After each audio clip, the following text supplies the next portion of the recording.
of pencils for rupees 18.20. He gave rupees 50 to the shopkeeper. How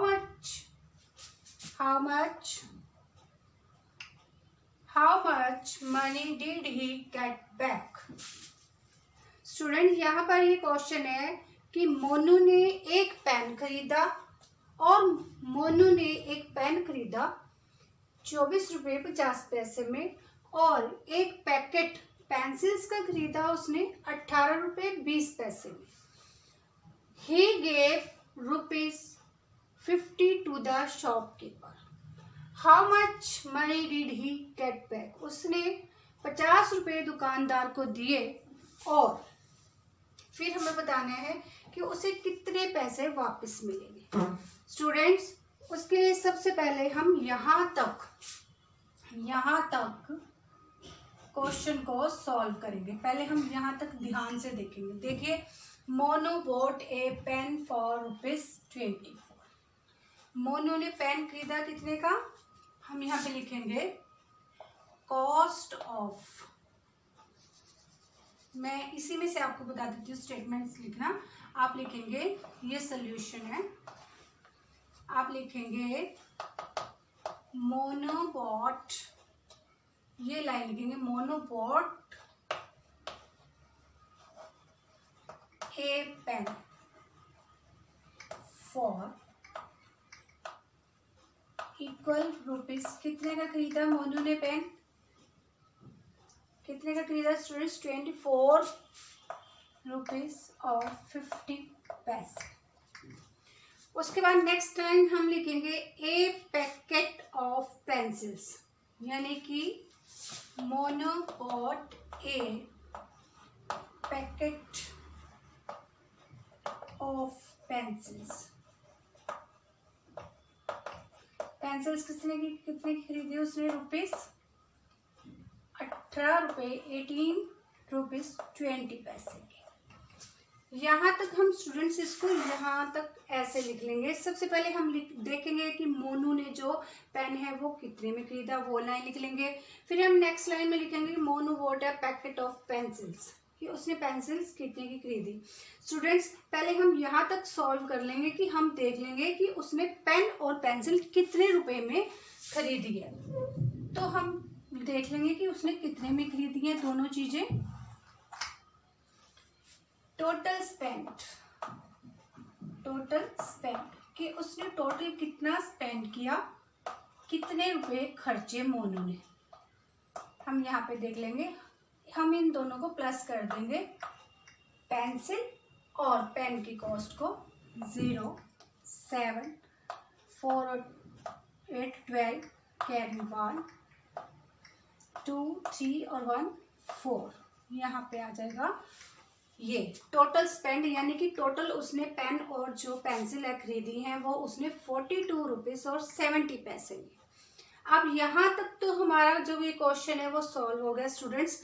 अब हम next आगे बढ़ते हैं. He gave rupees 50 to the shopkeeper. उसने शॉपकीपर को कितने रुपीज दिए? 50 रुपीज. तो हम यहाँ पे लिखेंगे gave to the shopkeeper. Shopkeeper को कितने दिए उसने? रुपीज 50 दी.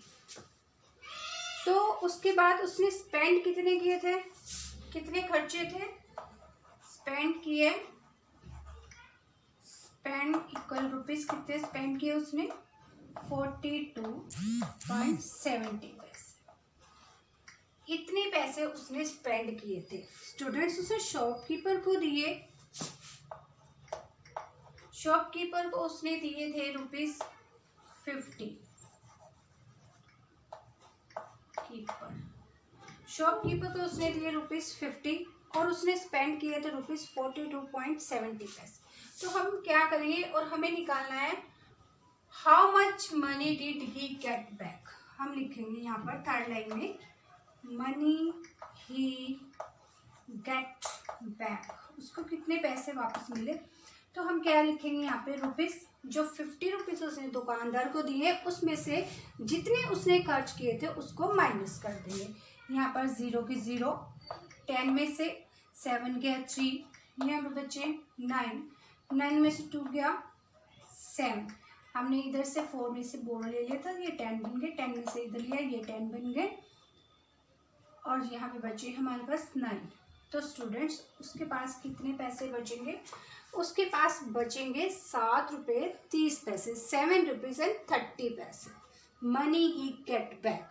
वर्ड प्रॉब्लम में हमें पहले ये देखना होता है कि स्टूडेंट्स ये जो वर्ड प्रॉब्लम है इसमें है कि हमें पहले ये देखना है कि टोटल उसने कितने रुपए खर्च किए, कितने रुपए खर्च किए ये निकालने के लिए हमें 24 और 18 जो पेन और पेंसिल की कॉस्ट है उसको हम प्लस किया। प्लस करने के बाद यहाँ पर हमारा 42.70 पैसे आया। उसके बाद उसने दुकानदार को दिए 50 रुपये, तो 50 रुपये दुकानदार को दिए और 42.70 पैसे उसने खर्च किए। हम 50 में से इसको माइनस कर देंगे तो हमारे पास आंसर आ जाएगा था। ये तो था स्टूडेंट्स वर्ड प्रॉब्लम को सॉल्व करने का तरीका। अब मैं और एग्जांपल आपको बताती हूँ वर्ड्स प्रॉब्लम्स के। स्टूडेंट्स यहाँ पर देखिए एक और हमने वर्ड प्रॉब्लम लिया है। 1 नोटबुक कॉस्ट ₹18.80 पैसे। What is the cost of 25 such notebooks? Students यहाँ पर आपको एक बात ध्यान देनी है कि जब हमें 1 यानी कि एक चीज़ की कॉस्ट दी हो और हमें ज़्यादा की कॉस्ट निकालनी हो तो हमें मल्टीप्लाई करना होता है। देखिए यहाँ पे 1 नोटबुक कॉस्ट कितनी हो गई? 1 नोटबुक कॉस्ट रुपीज़ है हमारे पास 1880। तो हमें निकालनी है 25 नोटबुक्स। हमें पता है कि एक नोटबुक इतने में आती है और हमें देखना है कि 25 नोटबुक्स कितने की आएंगी। 25 नोटबुक्स कॉस्ट रुपीज़, जो एक नोटबुक की कॉस्ट है उसको हम मल्टीप्लाई कर देंगे 25 से। यहाँ पे आ जाएगा 25। हम यहाँ मल्टीप्लाई करके देखते हैं 1880 बाय 25। 5 0 0, 5 8 द 40 की 0 कैरिंग 4, 5 8 द 40, 40 और 4, 44 का 4 कैरिंग 4, 5 1 द 5, 5 और 4 9। अब मल्टीप्लाई करेंगे हम 2 के साथ, ये वाले बोरो हम हटा देंगे। 2 0 0, 2 8 द 16 का 6 कैरिंग 1, 2 8 16 16 1 17 का 7 कैरिंग 1। स्टूडेंट्स 2 1 द 2 और 2 1 द 2 और 1 3। तो हमारा आंसर आ जाएगा 0 0, 4 और 6 10 की 0 कैरिंग 1, 9 और 7 16, 16 और 1 17 का 7 कैरिंग 1, 3 और 1 4। तो स्टूडेंट्स यहाँ पर हमारा आंसर आ गया 47,000। तो हम यहाँ पर क्या लिख देंगे? 470.00। हमें यहाँ पर पॉइंट लगाना होता है वो पैसों के लिए। जब हम पैसे लिखते हैं पॉइंट के बाद की जो डिजिट होती है वो पैसे होती है। तो स्टूडेंट्स ये देखिए हमने कितने इजीली सॉल्व कर लिया। जब भी आपको एक बात ध्यान में रखनी है कि जब भी हमें एक चीज़ के बारे में बताया हो, एक चीज़ की कीमत दी गई हो और हमें ज़्यादा चीज़ों की कीमत निकालनी हो तो हमें मल्टीप्लाई करना होता है।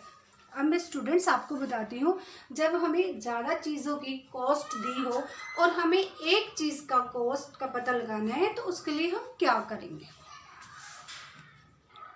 Let's see students, what will we do if we have given the cost of many things and we have to find the cost of one thing.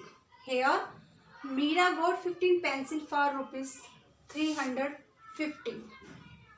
Meera को 15 पेंसिल्स जो हैं वो मिली है ₹315 की। What is the cost of 1 pencil? 15 pencil की students यहाँ पे cost दी हुई है और हमें 1 पेंसिल की कॉस्ट निकालनी है। तो हम क्या करेंगे students? We will write Meera got we will write cost of 15 pencils. Cost of 15 pencils rupees 300 paise. Cost of one pencil. Cost of one pencil rupees. Now what will we do? Now here is the cost of 15 pencils. We have to find out the cost of one pencil. When we have to find out the cost of one thing, we will divide the given digits. हम क्या करेंगे? अब 315 को हम 15 के साथ divide कर देंगे. 15 के साथ डिवाइड कर देंगे. Here we are dividing. ये देखिए 15 के साथ हम डिवाइड करेंगे. 15 to the 31. ऊपर से हमें 5 कैरी करना है. 5 ले लिया हमने, तो यहाँ पे आ गया हमारा 15. 15 वन द 15. 5 में से 5 गया 0. ये जो दो 0 है ये हमारी ऊपर आ जाएंगे. फ्रेंड्स, जब हम इसको 15 से डिवाइड करेंगे तो हमारा आ जाएगा यहाँ पे 2100. तो 2100 को हम इधर लिख देंगे. 21 के बाद ये 0.00. तो हमारी जो कॉस्ट है वन पेंसिल की वो आ जाएगी 21 रुपीज़. तो हमारी कॉस्ट क्या आ गई students? 21 rupees. I hope students आपको ये जो वर्ड्स हैं वो अच्छे से समझ में आ गए होंगे. स्टूडेंट, आपको सिर्फ एक बात रिमाइंड में रखनी है कि जब हमें टोटल पूछा जाए तब हमें प्लस करना होता है. तो और अगर हमें ये पूछा जाए कि हाउ मच लेफ्ट, कितना बचा, तो तब हमें माइनस करना होता है. और स्टूडेंट्स, जब हमें कम से ज़्यादा करना होता है, कम से ज़्यादा में कन्वर्ट करना होता है, यानी कि एक चीज़ की कॉस्ट दी गई है और हमें ज़्यादा के बारे में पता लगाना है, तो हम मल्टीप्लाई करेंगे. उसके बाद स्टूडेंट्स एक बात और, जब हमें ज़्यादा से कम करना होता है तो हम डिवाइड करते हैं. यानी कि अगर हमें ज़्यादा चीज़ों के कॉस्ट दी गई हो और हमें एक चीज़ की कॉस्ट पता लगानी है तो स्टूडेंट्स हम डिवाइड करेंगे. आई होप स्टूडेंट्स आपको ये समझ में आ गया होगा वर्ड्स प्रॉब्लम के बारे में. अगर आपको वर्ड्स प्रॉब्लम समझ आई हो, वीडियो अच्छी लगी हो, तो स्टूडेंट्स वीडियो को शेयर करना, लाइक, सब्सक्राइब और कमेंट करना मत भूलें. अपनी नई वीडियो में मैं आपसे फिर से मिलूँगी नई इन्फॉर्मेशन के साथ. Till then, bye bye.